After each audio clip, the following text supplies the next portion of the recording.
adlaw sa aton mga tagpalamati kag sa aton mga televiewers diri sa Space Court sa 2nd District sang probinsya sang Capiz. Sang nagligad nga adlaw naghiwat sang isa ka meeting ang union sang mga union nga membro sang Capiz o kung sa diin ano sila sa ilang mga demands pati sa ilang mga benepisyo.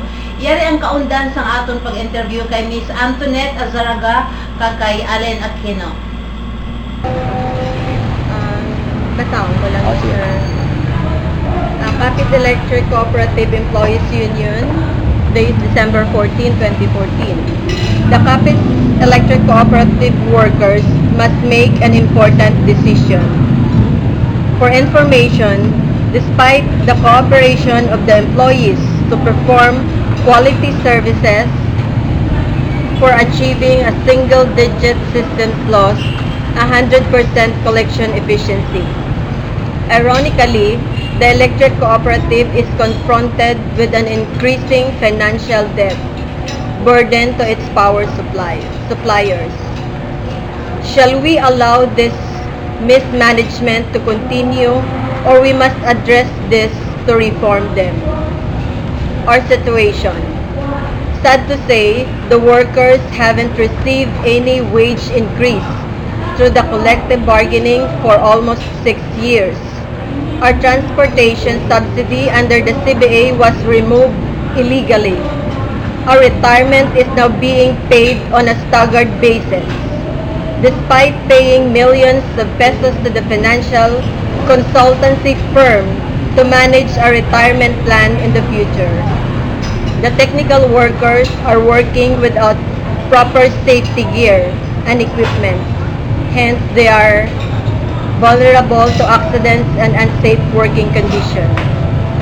We are prepared to take on the bad influence of the management, or do we continue keep our mouth shut about the irregularities that cost the cooperative millions of pesos wasted while we starve? The electric cooperative is monopoly distribution utility in the province of Capiz that caters electricity services to its member consumers. Henceforth, the rank and file employees of this electric cooperative should not suffer, since it is non-profit, non-stock outfit from the start. It was intended to provide quality service to the member consumers and competitive workers' compensation. Unfortunately, this doesn't happen.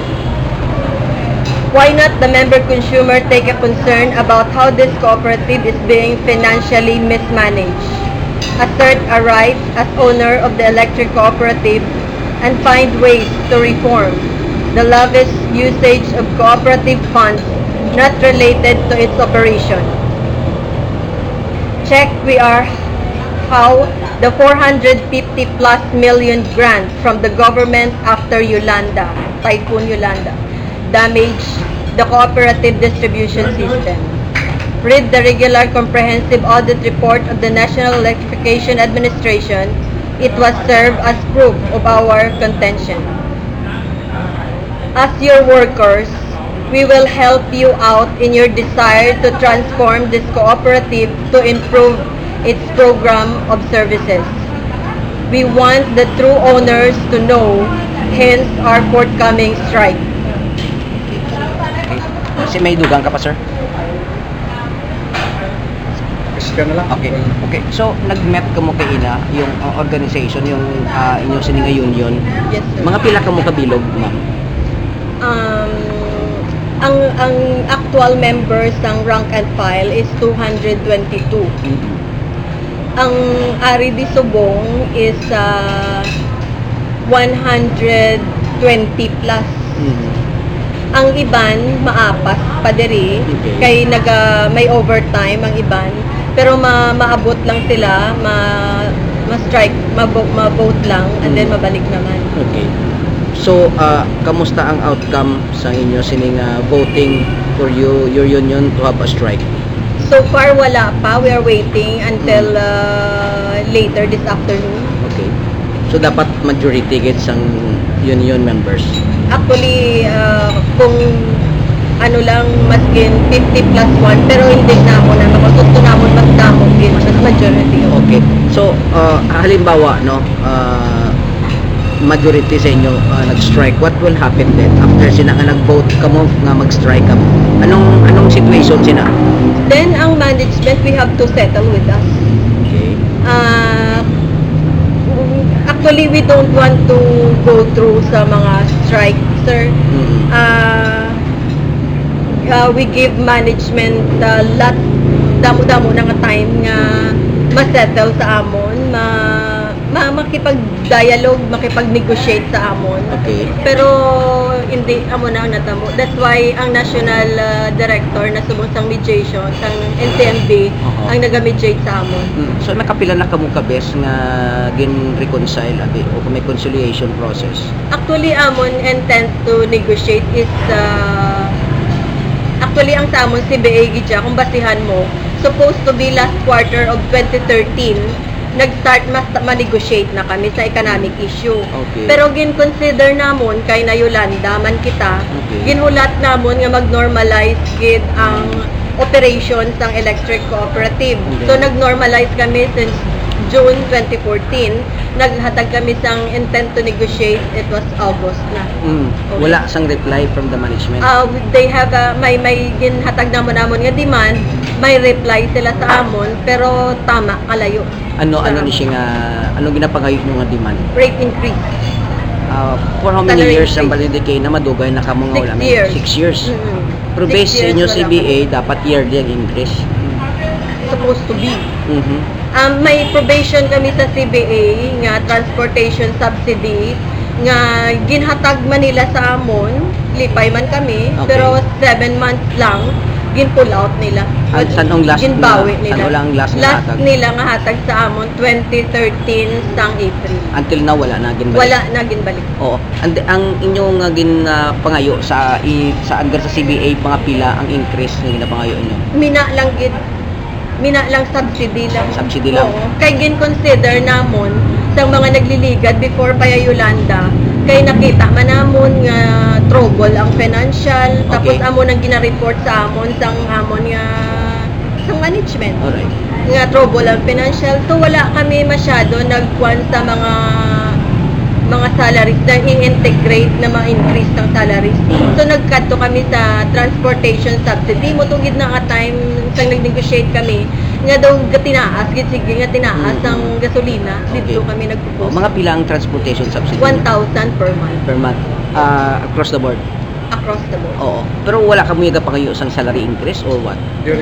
During that time wala. Subong niya. Subong ka pangayo na kami sa salary. Mga pila ba?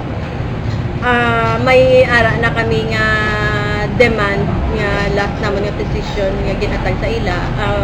Hindi ko lang naanay mahakuan Okay. subong. Pero nag-offer man ang counter offer ang Capelco management sa inyo. Oo, tama kalayo.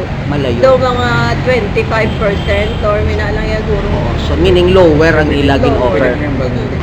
Okay. Kung nagpangayo kami sa ila 150 per day, Okay. 55 per day, ang ila ginahatag sa amon is 40 pesos. 40 pesos. Which nga dako-dako ang disparity. Oo. Mm. Kay actually nag-dialogue kami, ginlatag man namon sa ila ang amon nga mga expenses, Okay. ang mga kwan. Kay kung sa base namon sa amon nga survey, kay nagkanta kami sa survey, kung sa family of 4, kung ang imo breakfast, lunch, dinner, tag 100 pesos lang. Kinahanglan may ara ka sa isa ka bulan nga 9,000. 9,000 just the food alone. Okay. Tapos syempre nagpangayo pa kami sa additional sa amon nga mga iban nga benefits sa HMO, sa rice, sa Okay. Oh, so ang inyo lang ngayon today iko ginapangayo nga ma-increase lang ang inyo. After 6 Ma-increase. years nga wala ka mo increase. Oo, amon lang yan sir, intention is first namon nga kwan is to protect Capelco. Gidya. Amon lang nga ma-uplift man ang amon nga way of living. Kay nakita namon niya, kay kun management lang ya amon ulaton.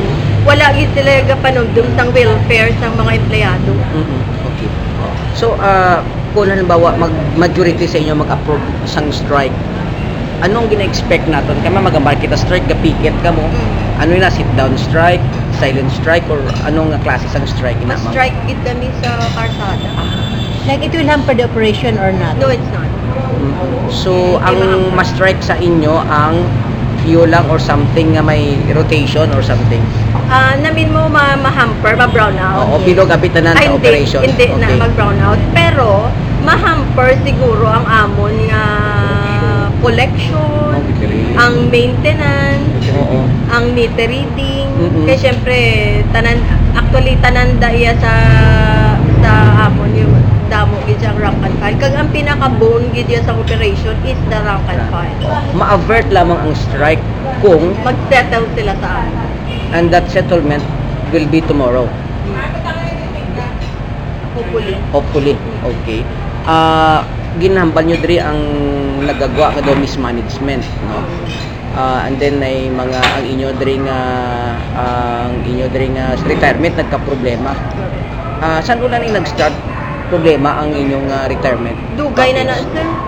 Daw Bombay kami ya. Okay. 4 gigs, 3 gigs. Okay. Amo na yamon retirement, only in Capelco. Oo. Sa iban nga mga utilities wala man niya. Check. Ang natingalahan namon kay kundi during Yolanda, damo-damo din nagkadto nga mga task force from Central Luzon. Okay. Nag-compare notes sa mga salaries, benefits. Oo. Kay ang operation sa mga electric co-op pareho lang gid na iya, isa lang gid na iya. Kag ang mga kategory namon parehas sa amo-amo mga number of member consumer, kilowatt, standard ba lang ako. Natingala kami nga damo iya ila benepisyo, taas siya ila sweldo, madali lang ya mangayo sa ila sa management. Natingala kami nga ang sa amon nabudlayan gid kami. Though tanawa maabot pa kami sa subong sinahon. Manibela servisyo. Oo. So ang board sa Capelco, anong ila diri nga so far action considering that they are the representatives of the people, Of the member consumers? Wala ko masyado kwan sa board, pero kay ang mga rank and file nagasumbong sa akon. Kung ano ang ihala sang management, ihala sang board, nagaabot gid sa akon. May ara sila mga hala nga pang paho, may ara man sila nga hala nga makulbaan gid ang rank and file. Pati na nga kung ma-strike ka, ma-open na kita for hiring. So ginapahog ka mo, Intimidation. gina-intimidate ka mo kung mag-intra sa strike mahalinon, amo ina. Daw amo na. Hindi na Hindi na pagpasudlon. pagpasudlon, Okay. isla na ma-hire na sa mga bago nga kwan. Actually, subong nag-amat-amat sila, may ma-hire sila nga mga kasuan nga mga mamilitary. Ang ining financial consultancy firm dugay na ni ma'am nga nag-manage sa inyong ako. The one time lang to, kay may ginbakal kami nga insurance, Ayala, nga para dapat sa retirement benefit din sa empleyado. Milyon manamon ginbayad, hindi lang ko kahatag sa exact figure, pero milyon. Ay, At natubong ba ay na namon, gina-avail. based sa inyong information, ang Capelco bankrupt na o still losing o gaining? Hindi iya losing ang Capelco. Damo iya kwarta sa Capelco. Question of priority lang iya subong sang management kung unahon nila kami. Kay may ara sila yung mga naka-inline nga mga ulunahon nila man kuno. Okay. And then, Kay sa amon lang yan sa rank and file pagtanaw, ang pinaka the best gid ya nga asset sang electric cooperative ang workforce. okay. Ang kami nga empleyado, kay services kami mo. Dapat i-empowered nila kami, dapat hindi nila kami paggutumon, ihatag ang among benepisyo para maayo ang serbisyo. Kay wala na iyang katabo sa Capelco. Wala. Ma'am, you were talking about lavish sang fund nga hindi connected sa operation. Mga ano ini ma'am nga mga instances ng mga ginagastuan nila, Pwede sir? ko maana to, sir. Oo. Amo niyo, na-surprise ako nga may mga band instruments sa sulod sa kumpanya, mga mahal pa ng brand. Tapos, may mga ginhire sila nga contractual nga amo man ang nagabandada kin-contractual nila tapos nag-gig na sila kung kisa sa gwa. So makita mo ang ilang nga mga ginagastuhan kung mag-gig sila so na yung mga nights na dapat kabati ka mo sa media nights Kapel ko na para mga da ginagastuhan na siya. Actually, hindi na siya related sa operation. Kung ang iyas, ang ERC, patanakon mo mga rules, wala na siya dapat sa part sa operation. Hindi na siya makabalik sa konsumidor mo. So, ginagastuhan na nila. Kadamo na sa mga assets na ginbakal nga, hindi wala pa nag-operate, kuba na. Mga trucks na pala nga kamahal. Basta, kadamo-damo kita sa ginahimo nila na hindi related sa pamiyara na nga ginhambal sa rules ta kundi ang nature sang IPERA law is to unbundle the rates para maintindihan sa konsumidor kundi makadto ang kwarta kundi siya amo di may distribution charge, may metering charge, may supply charge kag ang consumer contribution to capital. So may mga amo nga charges. So hindi mo na dapat matandog ang distribution, supply, kag metering kay para na saya sa maintenance and operation which is nasulod na ang sweldo sa tao. Kag sa role ginabutang dapat 70% sina ginasweldo sa tao. So gingamit man na nila nga teorya sa pagpangayo sa increase ang rate. Ano nga grant na wala nila ginatag. Kay kundi amo niyo nakita namon sa ilang nga gina-propose dito sa ARC puro approval sang ilang nga bago nga rate kag bago nga budget. So ginambal ginsabat sa iya sa asang ERC Energy Regulatory Commission nga hindi na kamo magasto sa 120 ka po casual, contractual kung ano mada nga flexible working arrangement. Kay gin-call plantilla nyo na ang inyo nga required nga plantilla vis-a-vis sa number sa konsumidor so mga 300 pila ganun 70 dapat o 74. Actually ang tao nga ginahire nila to